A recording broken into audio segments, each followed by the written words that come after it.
اس کو نماز کے بعد میں قرآن و سنت کا اتباع ہے۔ قرآن میں بھی ہے اقیموا الصلاۃ پہلے اور آتوا الزکوٰۃ بعد میں ہے، اور حدیث میں بھی جو ارکان خمسہ والی روایت ہے اس کے اندر یہی ہے کہ اس میں بھی زکوٰۃ کا اور نماز کا ذکر پہلے ہے، وإقام الصلاۃ وإیتاء الزکوٰۃ۔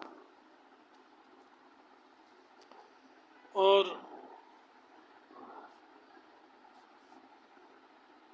مسلمان کو زکوٰۃ دی جائے گی، کافر کو نہیں، اور مسلمان سے لی جائے گی، کافر سے نہیں۔ ان کے لیے جزیہ وغیرہ ہے، دوسرے مالی وظائف ہیں۔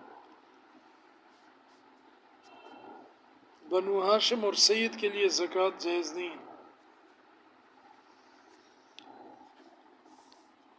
یہ تملیک المال بغیر عوض، بغیر معاوضے کے کسی کو مال کا مالک بنانا ہے، سمجھے نا؟ یعنی زکوٰۃ جب مالدار دیتا ہے تو غریب سے اس کو کوئی معاوضہ نہیں ہوتا، یہ تو اللہ تعالیٰ کے نام پر ایک فریضہ ادا کر رہا ہے، نہ کسی پر احسان ہے۔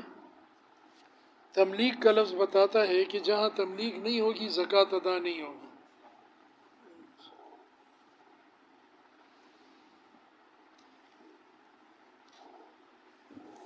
تملیک میں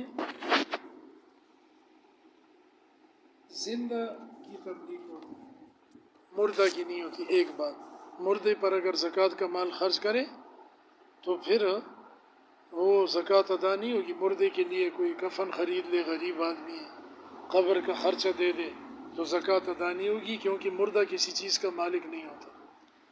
دوسرا وقف ہے، اوقاف، مدرسے کی تعمیر ہے، مسجد ہے، مسافر خانہ ہے وغیرہ ذالک، تو اس میں بھی چونکہ تملیک نہیں ہوتی، ان کا کوئی مالک نہیں ہوتا، موقوفہ رہتے ہیں، لہٰذا وہاں بھی زکوٰۃ ادا نہیں ہوگی۔ من فقیر مسلم غیر ہاشمی، یہ زکوٰۃ فقیر مسلمان کو دی جائے گی، فقیر کافر کو دینا جائز نہیں ہے۔ صدقہ فطر کے بارے میں تو فقہا کا اختلاف ہے، آگے شاید آ جائے گی تفصیل، لیکن زکوٰۃ کے بارے میں اتفاق ہے کہ یہ ایک مالی وظیفہ ہے، ایک عبادت ہے، تو یہ کافر کو نہیں دینا ہے، اور ہاشمی بھی نہ ہو، یعنی بنو ہاشم سے اس کا تعلق نہ ہو فقیر کا، وہ آل علی، آل عباس، آل عقیل، حضرت علی کے بھائی ہیں عقیل، آل جعفر اور آل حارث ابن عبد المطلب، ان کے جو خاندان ہیں تو ان کو ہاشمی اور سید کہا جاتا ہے، یہ سید ہے، سمجھے؟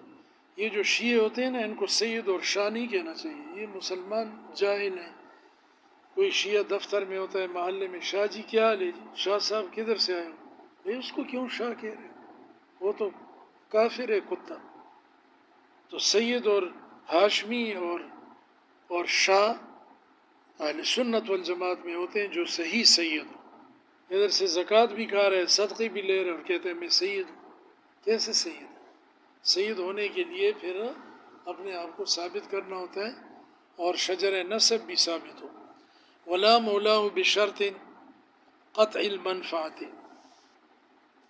اسی طرح ہاشمی اور سید کا جو آزاد کردہ ہو اس کو بھی دینا جائز نہیں ہے، منفعت کے قطع کرنے کی شرط کے ساتھ۔ عن المملکی، مالک بنانے والے کی طرف سے، من کل وجہ للہ تعالی، ہر لحاظ سے صرف اللہ کی رضا کے لیے ہو۔ مقصد یہ کہ یہ جو مالک بنا رہے زکوٰۃ کا، وہ صرف اللہ کی رضا کے لیے زکوٰۃ دے گا اور اخلاص کے لیے دے گا، اور دنیوی منفعت اور معاوضہ اس میں طلب نہ کرے۔ اور اسی طرح اس میں اصول اور فروع بھی آ گئے، باپ، دادا، پردادا، ٹھیک ہے، والدہ، نانی، اور اسی طرح اپنے فروع، اولاد، بیٹا بیٹی اور ان کی اولاد۔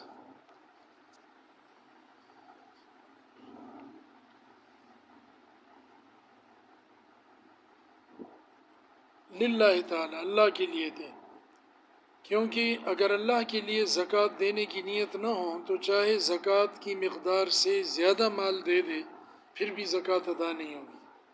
جس وقت وہ مال الگ کر رہے زکوٰۃ کی نیت سے، اس وقت نیت کر لے کہ یہ زکوٰۃ کے پیسے یا زکوٰۃ کا مال ہے۔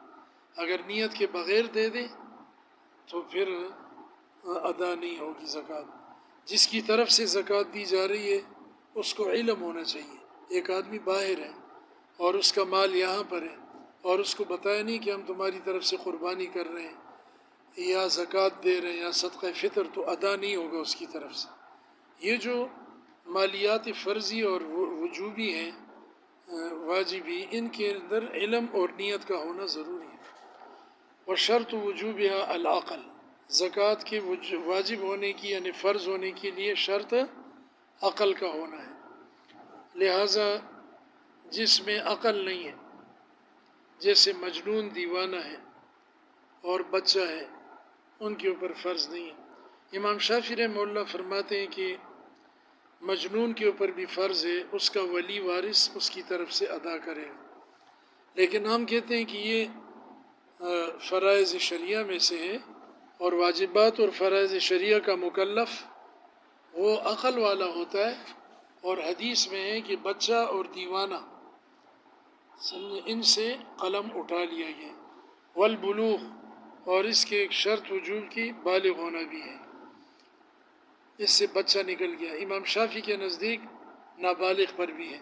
والاسلام، اور مسلمان ہونا، ظاہر ہے کہ یہ اسلام کے ارکان میں سے ایک رکن ہے، سمجھے، تو کافر اس کا مخاطب اور مکلف نہیں ہے۔ والحریت، اور آزاد ہونا، لہٰذا غلام پر بھی فرض نہیں ہے زکوٰۃ، کیونکہ غلام اگر کسی چیز کا مالک ہوتا ہے تو اس کا مالک بنے گا آقا، غلام کسی چیز کا مالک نہیں ہوتا۔ وملک نصاب حولی، اور ملکیت میں ہونا ایسے نصاب کا کہ جس کے اوپر سال گزر جائے، حول سے حولین ہے۔ حدیث شریف میں آتا ہے لا زکوٰۃ فی مال حتی یحول علیہ الحول، کسی مال پر زکوٰۃ نہیں ہے جب تک کہ اس پر سال نہ گزر جائے۔ درمیان میں جو بڑھوتری آئے گی، مثلا شروع میں ایک دفعہ وہ نصاب کا مالک جب بنا تو جیسے چاندی کا نصاب 1,00,000 روپے ہے، اس کے پاس اتنی چاندی تھی 52.5 تولے، یا اس کی قیمت تھی، سال کے درمیان میں پھر اس میں اور اضافہ ہو گیا تو اس اضافے کو بھی اس میں شامل کیا جائے گا۔ فارغ عن الدین، وہ مال کیسا ہو؟ قرض سے فارغ ہو۔ اگر کوئی آدمی مقروض ہے تو پھر اس کے اوپر زکوٰۃ فرض نہیں ہوگی۔ ہاں، اگر زکوٰۃ منہا کر کے اور پھر اس کے قرضہ نکال کر کے اتنا اس کے پاس بچتا ہے کہ وہ صاحب نصاب رہے، ٹھیک ہے، تو پھر وہ زکوٰۃ دے گا۔ وحاجتہ الاصلیہ، اور بنیادی ضرورتوں سے فارغ ہو اور بنیادی حاجت سے زائد ہو، جیسے کہ گھر کا خرچ ہے، بیوی بچوں کا، کپڑے ہیں، کھانے پینے کا، دوا دارو۔ ولو تقدیراً، چاہے وہ تقدیری طور پر ہو، مطلب یہ کہ اس کے اندر جو نہیں نامن، ولو تقدیراً، نامن نامیون تعلیل ہوئی ہے، اسم فاعل نما ینمو نمواً، بڑھنے والا مال ہو، چاہے اس کے اندر وہ بڑھوتری تقدیراً ہو یعنی خفیہ طور پر ہو، سمجھے۔ ایک تو ظاہری بڑھوتری، مثلا گائے بھینس وغیرہ اونٹنیاں ہیں، انہوں نے بچے دے دیے، بکریوں نے بچے دے دیے، یہ ظاہری بڑھوتری ہے۔ 40 بکریاں تھیں، 40 بکری پر ایک بکری دیتے، 5 اونٹ تھے، 5 پر ایک بکری دیتے۔ اب جو ہے وہ اونٹ زیادہ ہو گئے، سال کے اندر بکریاں زیادہ ہو گئی، تو یہ ظاہری بڑھوتری ہے۔ اور ایک خفیہ بڑھوتری کیا ہے کہ کسی نے سونا خرید کے رکھا ہوا ہے یا پلاٹ، اب وہ نظر تو نہیں آ رہا ہے، پلاٹ تو وہی 10 مرلہ ہے، سونا وہی 5 تولہ یا 7 تولہ، 7 چاندی ہے جو بھی، تو لیکن اس کی قیمت بڑھ رہی ہے، سمجھے؟ تو کچھ اموال ظاہرہ ہوتے ہیں، کچھ اموال باطنہ ہوتے ہیں، تو اسی طریقے سے کچھ بڑھوتری ظاہری ہوتی ہے اور کچھ بڑھوتری باطنی ہوتی ہے۔ وشرط ادا نیت مقارنۃ للاداء، یہ بات میں نے پہلے آپ کو بتا دی۔ اس کے ادا ہونے کی شرط یہ ہے، یعنی زکوٰۃ تب صحیح ہوگی کہ نیت ہو ملی ہوئی ادائیگی کے ساتھ۔ جس وقت زکوٰۃ دینے لگے تو اسی وقت زکوٰۃ کی نیت بھی ہونی چاہیے۔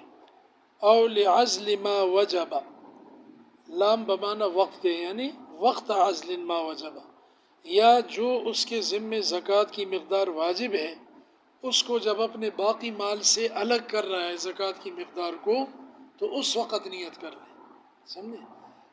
فقیر کو جس وقت دے رہا ہے مستحق کو، اس وقت اس کی نیت نہیں ہے، لیکن جب اس نے اپنے صندوق سے وہ پیسے نکالے یا الگ کیے تھے، اس وقت نیت کر لی تھی کہ یہ میں زکوٰۃ کے الگ رکھ رہا ہوں، تو وہ نیت بھی کافی ہے۔ او تصدق بکلہ، یا صدقہ کرے سارا مال۔